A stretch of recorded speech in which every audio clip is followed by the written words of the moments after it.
Nagprotesta at naglabas ng sama ng loob ang mga miyembro ng Socorro Bayanihan Services Incorporated matapos makatanggap ito ng abiso patungkol sa isasagawang investigasyon ng Senado kaugnay sa ilang reklamo laban sa grupo, kabilang na ang rape at puwersahang pagpapakasal sa mga menor de edad.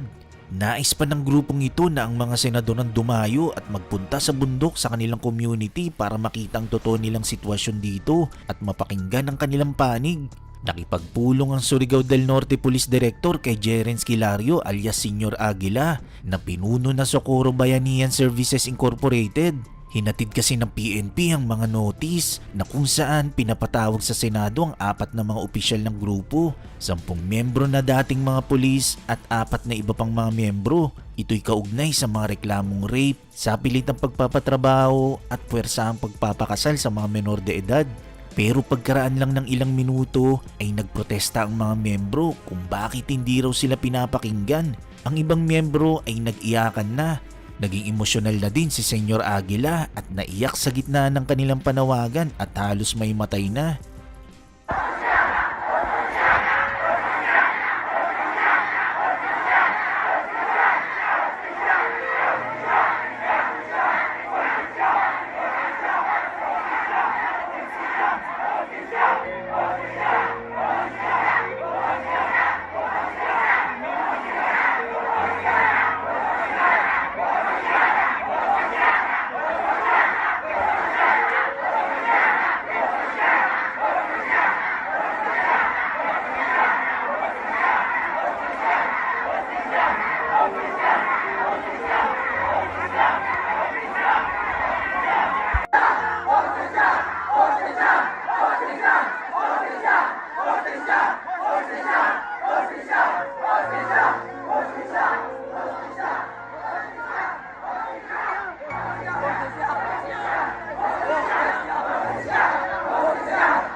Ganyan, maawa naman kayo mga media, maawa naman kayo nasa gobyerno, yung nasa puder, yung nasa responsabling magbigay ng investigasyon dito, sana bigyan mo na naman ng tama. Papakinaman kasi naawa kami sa aming mga tao. Paano na kami ngayon? Mga wala kaming leader.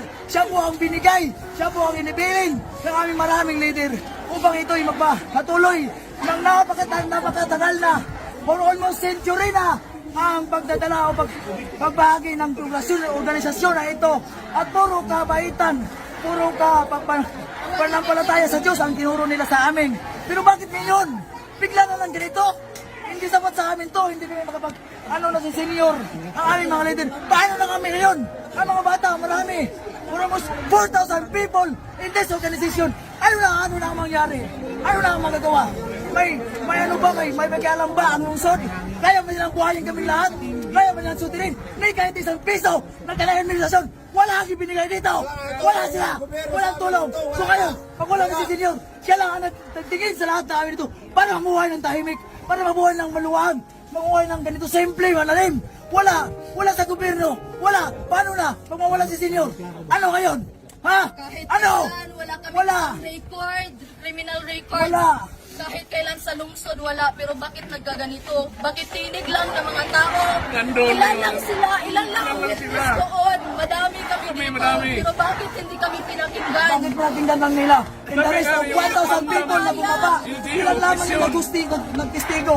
At kami, anong ginagawa namin? Ano bang share namin? Bakit hindi kami pinapakinggan? No? Instead na ang mga tao dito na mamuhay ay hindi kayang magbago ng kanilang sarili. Kaya sila lumabas.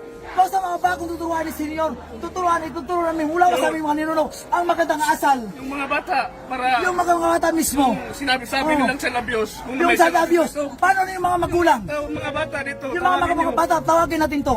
Halika mga bata. Turuan ba kayo ng sumuwain sa mga magulang?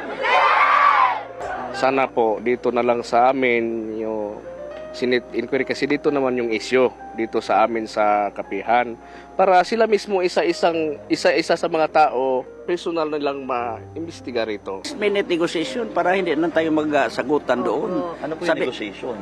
Ang negotiation na sinasabi ko na negotiation na mag-peace kami because kabilang-kabila mayroong mga kaso. Nung bumisita naman sa sitio kapihan ng mga taga-media mula sa TV Patrol, GMA News, News 5 at KMJS, ganito naman sila winelcome ng Socorro Bayanihan Services Incorporated ni Senyor Aguila.